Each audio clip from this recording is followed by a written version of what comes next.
Video मेरा break हो गया था, तो क्वेश्चन नंबर 7 कंटिन्यू करवा रहा हूँ। पिछले वीडियो में से ही कंटिन्यू, उसमें रिकॉर्ड नहीं हो पाया। हमने यहाँ तक कर लिया था। आगे बताना है फंक्शन 1 और 2 नहीं है या नहीं।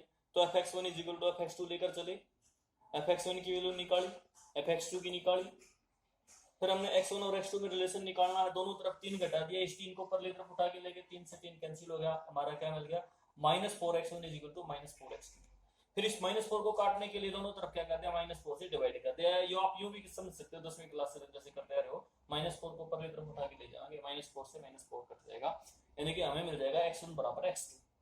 और जब हमें fx1 बराबर fx2 लेकर चलते हैं और हमें ये मिल जाता है x1 बराबर x2, तो हम कहते हैं फंक्शन इज 1 1। सो इसलिए लिखिए f इज 1 1।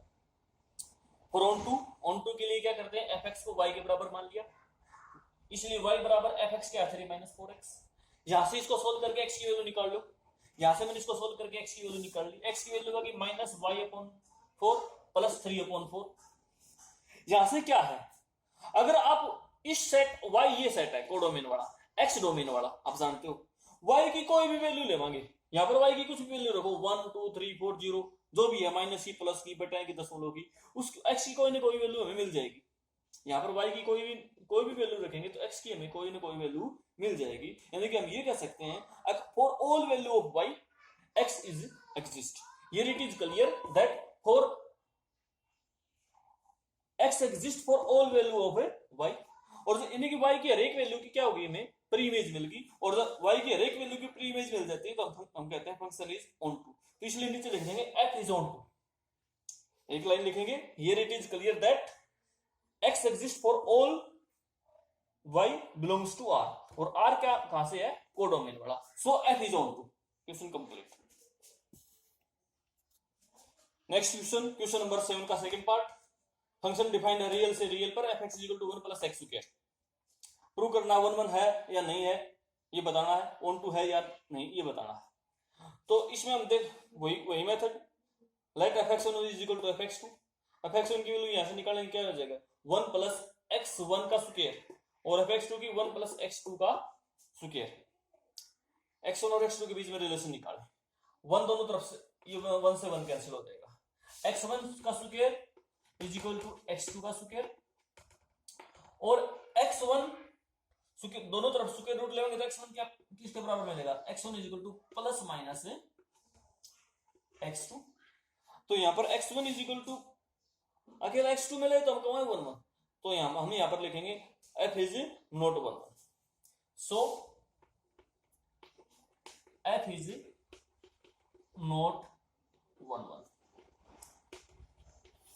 दोबारा से इस क्वेश्चन पर ध्यान दें, जब भी किसी फंक्शन को ये भी निकालने के बाद हमने ये भी देखना होता है ये फंक्शन डिफाइंड किस पर है। ये फंक्शन डिफाइंड है रियल से रियल नंबर पर। अगर मान लीजिए ये फंक्शन नेचुरल से नेचुरल पर या पॉजिटिव रियल नंबर से पॉजिटिव रियल नंबर पर डिफाइंड होता, ये इतना आने के बाद में इस फंक्शन को 1 1 बोलते हैं। अगर ये पॉजिटिव रियल से पॉजिटिव रियल पर डिफाइंड होता, क्योंकि तब माइनस का निशान ऑटोमेटिक क्या हो जाता, रिजेक्ट हो जाता, अगर ये पॉजिटिव पर डिफाइंड होता तो, पॉजिटिव रियल नंबर पर या नेचुरल से नेचुरल नंबर पर डिफाइंड होता था।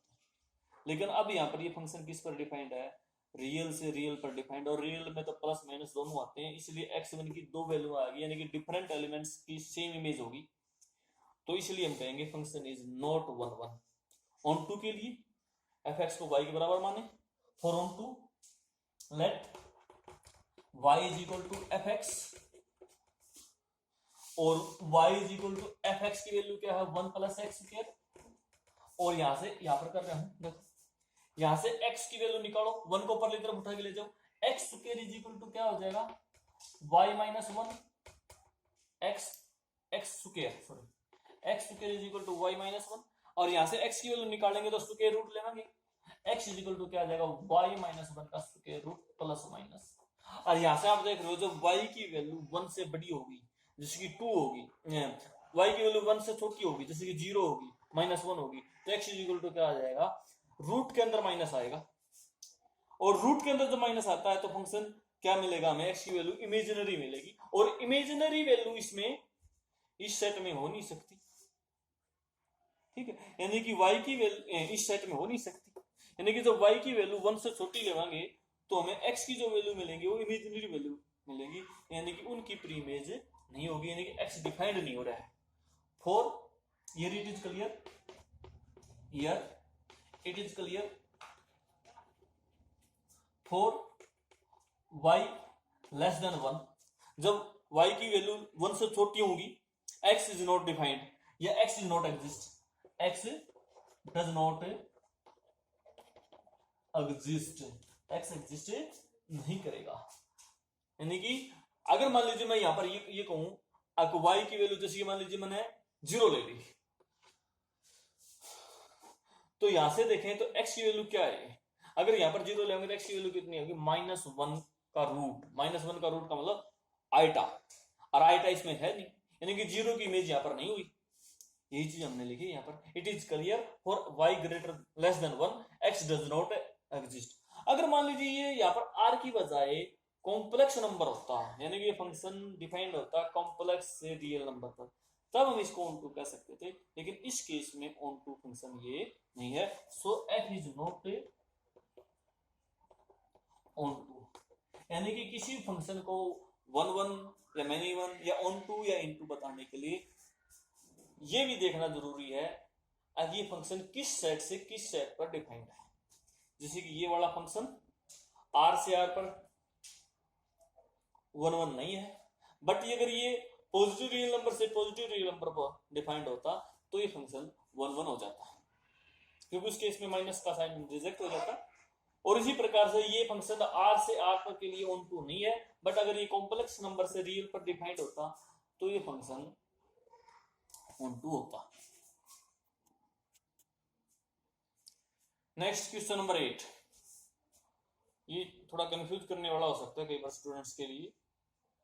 Late a and b be two sets, a और b दो कोई सेट है और फंक्शन a से b पर डिफाइंड नहीं, ध्यान दें फंक्शन डिफाइंड है a क्रॉस b से b क्रॉस a पर, a क्रॉस b है a और b की कार्टेशियन प्रोडक्ट, और b क्रॉस a b की और a की कार्टेशियन प्रोडक्ट है। कार्टेशियन प्रोडक्ट आप पहले पढ़ चुके हैं, एक बार मैं इसको रिमाइंड कर रहा हूं, मतलब a और b की कार्टेशियन प्रोडक्ट करेंगे तो जो उसमें एलिमेंट्स मिलेंगे वो हमें a कोमा b की फॉर्म के मिलेंगे, इस प्रकार से मिलेंगे। मान लीजिए a कोई सेट है 1 2 3 और b कोई ये सेट है 4 5, तो a क्रॉस b में हमें कैसे एलिमेंट्स मिलेंगे 1 4 1 5, इसी प्रकार से 2 4 2 5 3 4, और b क्रॉस a में कैसे मिलेंगे, b क्रॉस a में हमने इन्हीं का उल्टा करना है, 4 1 5 1 इन्हीं का उल्टा करना है।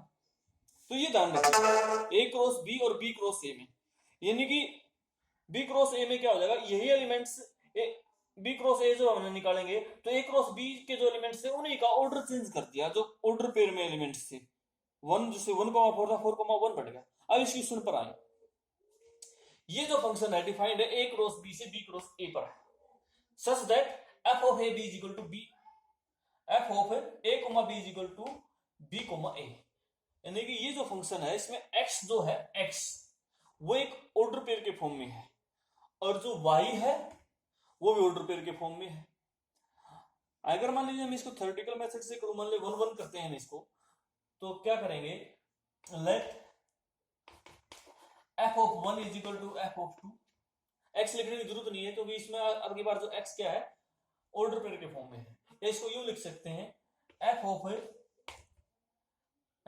सॉरी 1 की बजाय आप यहां पर लगा लें a1 b1 is equal to f of a1 a2 comma b2, f of a1 b1 की वैल्यू निकालो यहां से, f ऑफ a b किसके बराबर है b कोमा a के, तो हमें यहां पर क्या मिल जाएगा b1, क्योंकि a b था a1 b1 की निकालेंगे तो b और a के साथ 1 1 लग जाएगा, b1 coma a1 order pair के रूप में है ये एलिमेंट्स, और इसी प्रकार से ये हो जाएगा f ऑफ a2 b2, यहीं से निकालो b2 कोमा a2, और अब आप जानते हो कि दो ऑर्डर पेयर्स अगर इक्वल हैं तो फर्स्ट पोजीशन वाला एलिमेंट्स फर्स्ट वाले के बराबर होगा, सेकंड वाला सेकंड वाले के बराबर होगा, यानी कि this gives b1 is equal to B2 and A1 is equal to A2, यानी कि हमें वही A2, यानी कि हमें वही चीज मिल गई, x1 बराबर है x2, क्योंकि B1 बराबर B2 और A1 बराबर है A2, क्योंकि B1 A1 दोनों मिलकर के किसको रिप्रेजेंट कर रहे हैं, x1 को, और B2 A2 किसको रिप्रेजेंट कर रहे हैं, x2 को। सो f इज 1 1, इसलिए f क्या हो गया, 1 1 हो गया। ऑन टू के लिए देखें, क्योंकि डिफरेंट एलिमेंट्स की डिफरेंट इमेज होगी। और ऑन टू मान लीजिए let b a belongs to B cross a, और बी क्रॉस ए क्या है, कोडोमेन का सेट, तो ब्रैकेट में आप लिख भी सकते हो कोडोमेन।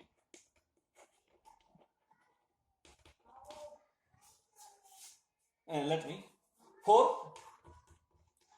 बी कोमा ए, ये कोई आर्बिट्री एलिमेंट है, for any arbitrary B comma A belongs to B cross A यानी कि codomain, there exist A B, और ए बी क्या है, ए क्रॉस बी। अरे ए क्रॉस बी है क्या, डोमेन का सेट है, ए क्रॉस बी क्या है, डोमेन का सेट है। और दिस ये चीज जो क्लियर है, ये कार्टेशियन प्रोडक्ट की डेफिनेशन से क्लियर है। अगर b comma a b cross a में है तो ए कोमा बी किस में होगा, ए क्रॉस बी में होगा, क्योंकि उल्टा ही तो करना है। तो अब इस सेट के जो एलिमेंट्स है, इस सेट का हमने कोई आर्बिट्री एलिमेंट्स लिया बी ए, और हमें उसकी प्री इमेज देखनी चाहिए, यहां पर मिलेगी या नहीं। तो इसकी बी कोमा ए अगर बी क्रॉस ए से काट बिलोंग करता है, और ये कोई आर्बिट्री एलिमेंट इस सेट से लिया, तो इसकी ए बी ए इसका ऑर्डर चेंज करेंगे तो वो एलिमेंट्स हमने किस सेट में मिलेगा, ए क्रॉस बी में मिलेगा। अगर b a b cross a में है तो जो ए बी है वो ए क्रॉस बी में मिलेगा। ये जो सेट है डोमेन का सेट, वो ए क्रॉस बी ही है, इसलिए a b a cross b में एग्जिस्ट करेगा। ये डेफिनेशन से मैंने जो शुरू में बताया था उससे क्लियर है। अगर b a b cross a में है तो a b a cross b में होगा। अगर इसका मतलब क्या होगा, बी ए की इमेज ये होगी इसमें, ये और ये क्या था, कोई एनी आर्बिट्री एलिमेंट था, यानी कि सभी की प्री इमेज यहां पर मिल जाएगी। तो इसलिए लिखेंगे so F is onto, F is on to.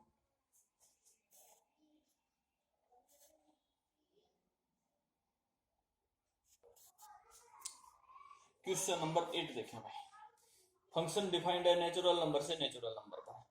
किस प्रकार से डिफाइंड है, n की बजाय इसने x लिख रखा है, x की बजाय n लिख रखा है। f of n is equal to n plus 1/2 if n is odd. n यदि ओड है, ओड का मतलब 1 3 5 7, n की ये वैल्यू है, तो f n प्लस 1/2 से आएगा। और इफ n इज इवन मतलब 2 4 6 इस प्रकार से है, तो f n is equal to n/2 होगा। इसमें हमने ये बताना ये 1 1 या 2 है, तो मैं इस क्वेश्चन को रफली कर रहा हूं जल्दी के लिए। 1 1 के लिए देखो डायग्राम से ही क्लियर हो रहा है। अगर मैं n की जगह पर 1 लेता हूं तो 1 होया ओड, यानी कि तब हमने fn की वैल्यू इस फार्मूले से निकालनी है। n की जगह पर 1 रखा, 1 प्लस 1 2, 2/2 यानी कि 1 की fn की वैल्यू क्या आई, 1 आई, यानी कि 1 किससे कनेक्ट होया, जब n की 1 लिया तो 1 कनेक्ट होया 1 से। अब यदि मैं वो n के स्थान पर 2 लेता हूं तो 2 क्या है, 2 तो इवन है, तो फंक्शन डिफाइंड होगा इससे n/2 से। n की जगह पर 2 लगाए, 2 से 2 कैंसिल हो गया, fn की वैल्यू कितनी आई, 1 आई, यानी कि 1 भी किससे कनेक्ट हो रहा है 1 से, और 2 भी किससे कनेक्ट हो रहा है 1 से, यानी कि दो डिफरेंट एलिमेंट्स की सेम इमेज है। इसलिए लिखेंगे f इज नॉट 1। आप लिख सकते हो ये दोनों वैल्यू निकाल के दिखा दो, और फिर लिख दो 1 and 2 बिलोंग्स टू n, कौन सा n, डोमेन वाला, हाउ द सेम इमेज या has the same image, so f is not 1 1, यानी कि मैनी 1 हो गया। दूसरा ऑन टू के लिए मैंने यहां पर कराया है, दोनों केस लेकर चलने पड़ेंगे। जब n ओड हो, इफ n इज ओड तो y किसके बराबर होगा, y बराबर fn मान के चले, और fn की वैल्यू क्या है, n ओड है तो n plus 1/2, y is equal to n plus 1/2। यहां से n की वैल्यू निकाल ली, 2 को उर्ली तरफ लेके 2y, फिर 1 को भी लेगी, n की वैल्यू क्या आ गई 2y माइनस 1। यहां पर कुछ चीजें मैंने लिखी नहीं, वो आपने लिखनी, ध्यान से सुनना। n is equal to 2y minus 1 आया, इससे क्या चीज क्लियर हुई, अगर मैं y की वैल्यू लूं, और y ध्यान रखो y इस सेट में से लेनी है, यानी कि नेचुरल नंबर लेनी है।